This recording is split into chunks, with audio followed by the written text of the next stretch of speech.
ඇත්තටම ලස්සන්ට ඇඳලා පැළඳලා ඉන්නවා කියන එක අපි අනුන්ට පෙන්වන්න කරන දෙයක් නෙවෙයි. ඒක තමන්ට දෙන ආදරයක් වගේම ගෞරවයක්.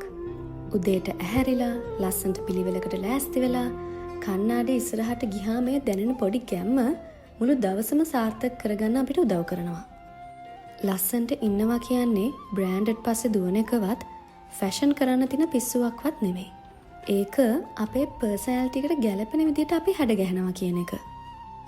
අපි ලස්සන්ට ඉන්න හදනකොට අපේ සිතුවිලි තිබේටම ලස්සන වෙනවා. අනිත් අය අපේ පෙනුම ගැන මොනවා කිව්වත් තමන්ගේ පෙනුම ගැන තෘප්තිමත් නම් ඒකෙන් ලැබෙන ආත්ම විශ්වාසය වෙන කොහෙන්වත් ගන්න බෑ. අපි අපිව ලස්සන්ට බලා ගන්නකොට අපි කොහෙ ගියත් අපිට ගෞරවයක් පිළිගැනීමක් ඉබේටම ලැබෙනවා. අපි අපිව ලස්සන්ට තියාගන්නවා කියන්නෙම අපේ self love journey එකේ අපි ලොකු කෑල්ලක් complete කරනවා කියන එක.